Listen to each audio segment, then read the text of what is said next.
اعوذ باللہ من الشیطان الرجیم بسم اللہ الرحمن الرحیم الحمد للہ رب العالمین والصلاة والسلام علی رسولہ الکریم اما بعد فقال اللہ تعالی فی القرآن المجید والفرقان الحمید الف لام میم ذالک الکتاب لا ریب فیہ ھدی للمتقین صدق اللہ العظیم۔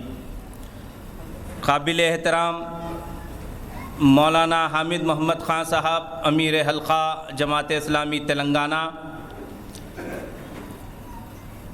برادر شفیق مفتی تنظیم عالم قاسمی صاحب،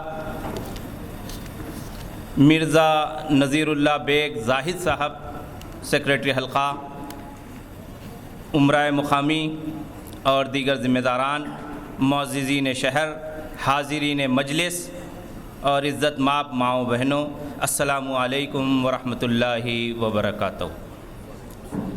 اللہ تبارک و تعالیٰ نے قرآن کا تعارف اس طرح سے کرایا کہ یہ ایسی کتاب ہے جس میں کوئی شک و ریب نہیں، تردد نہیں، کوئی اس کے اندر ایرر نہیں، کوئی ڈیفیکٹ نہیں۔ دنیا کی کوئی کتاب نہیں ہے جس میں مصنف اس اعتماد کے ساتھ کہہ سکتا ہو کہ اس میں کوئی فالٹ نہیں ہے، ایرر نہیں ہے، بلکہ پریفیس میں مصنف پرخلوص انداز میں قارئین سے گزارش کرتا ہے کہ کچھ نقص نظر آ جائے تو نشاندہی کرے۔ لیکن قرآن مجید یہ اللہ کا کلام ہے، کتاب انقلاب ہے، یہ قندیل ربانی ہے جو اس بات کا دعویٰ کرتی ہے کہ اس کے اندر کوئی ریب نہیں ہے، کوئی شک و تردد نہیں ہے، کوئی اس کے اندر ڈیفیکٹ اور فالٹ نہیں ہے۔ قرآن مجید کا مزید تعارف قرآن سے ملتا ہے ہم کو، ھدی للناس، یہ انسانوں کے لیے ہدایت ہے۔ کہیں پر فرمایا گیا ھدی و رحمۃ للمؤمنین، ہدایت ہے، رحمت ہے مومنوں کے لیے۔ ھدی و بشریٰ للمؤمنین، ہدایت ہے اور خوشخبری ہے مومنوں کے لیے۔ ھدی للمتقین، کہا گیا کہ تقوی اختیار کرنے والوں کے لیے ہدایت ہے۔ اس بات کو سمجھنے کے لیے کہ یہ انسانیت کے لیے ہدایت ہے، مومنوں کے لیے ہدایت ہے، متقیوں کے لیے ہدایت ہے، اس کو اس طرح سے سمجھا جا سکتا ہے کہ آئی پی ایل کا ٹورنامنٹ ہوتا ہے، آئی پی ایل ٹورنامنٹ شروع کرنے سے پہلے بتایا جاتا ہے کہ یہ کپ ہے، جو ٹیم اپنی قابلیت بتائے گی وہ ایکولی اس کو حاصل کرنے کی حقدار ہے، وہ کوشش کر سکتی ہے۔ پھر سیمی فائنل میں جو آ جاتے ہیں تو قطعی طور پہ ان کے چانسز بڑھ جاتے ہیں، پھر جو فائنل جیتتا ہے وہ حقدار بن جاتا ہے اس آئی پی ایل کپ کا یا ورلڈ کپ کا۔ اسی طرح سے یہ سارے انسانوں کے لیے ہدایت کی کتاب ہے، اور جو اس پر ایمان لائیں گے وہ مومنین، ان کے لیے وہ بشارت بن جائے گی، وہ ہدایت بن جائے گی اور رحمت بن جائے گی۔ اور جو تقوی اختیار کریں گے، اللہ کا علم، اللہ کا ڈر، اللہ کا خوف اختیار کریں گے، ان کو بالآخر وہ ہدایت مل جائے گی، ہدایت ربانی۔ قرآن مجید تعارف کراتا ہے کہ یہ بینات ہے، ہدا ہے اور فرقان ہے، حق اور باطل میں کسوٹی، فرق کرنے والی کسوٹی ہے۔ قرآن مجید تعارف کراتا ہے یخرج من الظلمات الی النور، یہ ایسی کتاب ہے، ایسا کلام ہے جو لوگوں کو اندھیاروں سے اجالوں کی طرف لاتا ہے، ظلمات سے نور کی طرف لاتی ہے۔ یہ کتاب ایسی کتاب ہے جس کے بارے میں کہا گیا کہ ان اللہ یرفع بہذا الکتاب اقواما ویضع بہ آخرین، کہ یہ ایسی کتاب ہے جس سے بہت ساری قوموں کو عروج حاصل ہوا، کامرانی حاصل ہوئی، ترقی حاصل ہوئی، اور بہت سارے لوگ پستی کا شکار ہو گئے، ذلیل و خوار ہو کے رہ گئے، ذلت اور مسکنت ان کا مقدر ہو گیا۔ یہ اللہ کا کلام ہے جس کو تھام کے صحابہ کی جماعت آگے بڑھی تو ان کے متعلق شاعر کہتا ہے وہ معزز تھے زمانے میں مسلمان ہو کر، اور تم خوار ہوئے تاریخ قرآن ہو کر۔ ہماری ذلت اور رسوائی کا سبب یہ ہے کہ قرآن ہم نے چھوڑ دیا۔ شیخ الہند محمود الحسن صاحب نے کہا کہ میں مالٹا کی جیل میں مسلمانوں کی ذبح حالی اور ذلت و رسوائی کے اسباب تلاش کرتا رہا۔ بہت غور و فکر کرنے کے بعد دو اسباب مجھے نظر آئے، ایک یہ ان کا آپسی اختلاف، انتشار، اور دوسرا قرآن سے دوری۔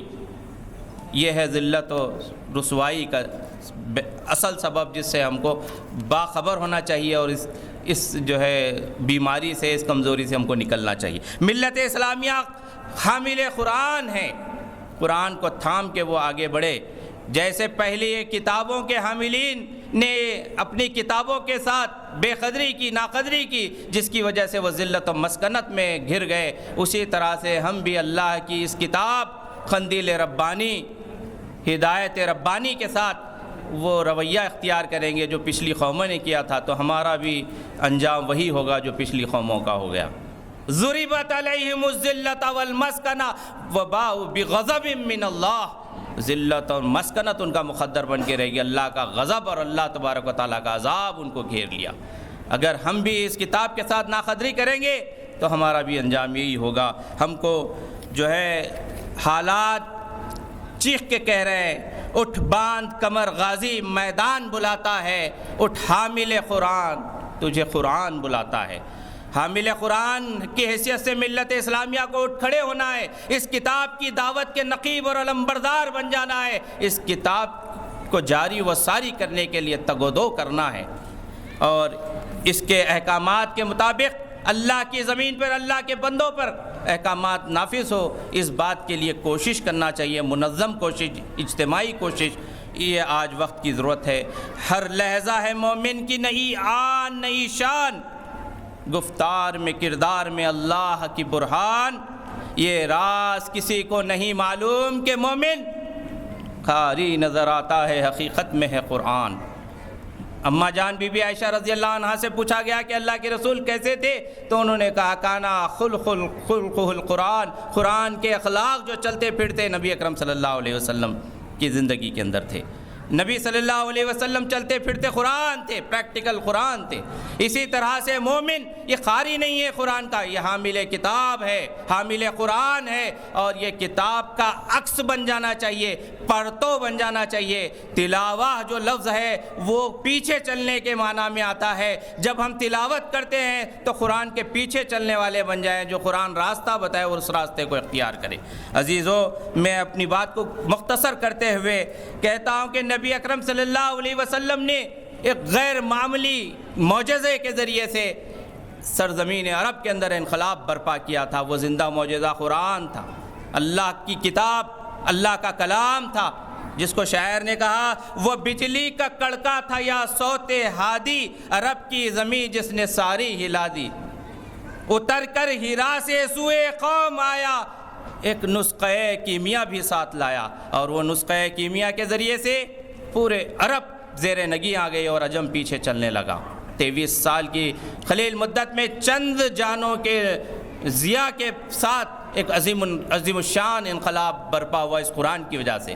وہ کلام وہی ہے، پیغام وہی ہے، لیکن پھر اس کی تاثیر کیوں ختم ہو گئی؟ تو ہم کو غور کرنا چاہیے، اس کے حامل بننا چاہیے، اس کو پڑھنا چاہیے، اس کو سمجھنا چاہیے، اس پر عمل کرنا چاہیے، اس کی دعوت کے علمبردار بن جانا چاہیے، اور اس کے احکامات کو جاری و ساری کرنے کے لیے کوشش کرنا چاہیے، منظم اور اجتماعی کوشش۔ عزیزو، میں اپنی بات کو آگے بڑھاتے ہوئے کہوں گا کہ اس کتاب کے جو حامل بن گئے اور اس کی قدر کیے، تو وہ لوگ فارابی، رازی اور مختلف جو ہے اور سائنسدانوں کی طرح جو ہے لوگوں کو روشنی منور بخشنے والے بنے، روشنی دینے والے بنے، روشنی کے امین بن گئے۔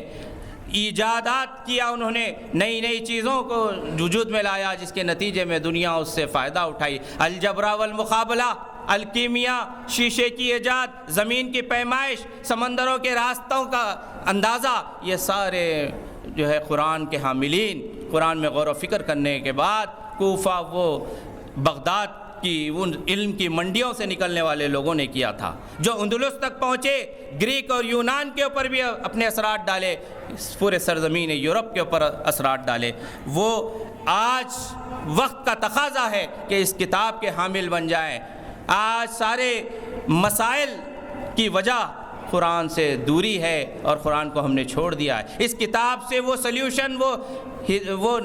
سلیوشنز اور ریمیڈیز حاصل کرنے چھوڑ دیا ہے ہم نے، قرآن سے سوال کرنا چھوڑ دیا ہے، قرآن سے پوچھنا چھوڑ دیا ہے، قرآن سے مسائل کا حل نکالنا چھوڑ دیا ہے، جس کی وجہ سے آج پریشان ہے۔ شاعر کہتا ہے مسائل کا جنگل ہے کیا عجب زندگی ہے، مداوائے غم ہے تو بس ایک یہی ہے، کتاب مبین سے ہو مضبوط رشتہ، رجوع الی القرآن، رجوع الی القرآن۔ واخر دعوانا الحمدللہ رب العالمین۔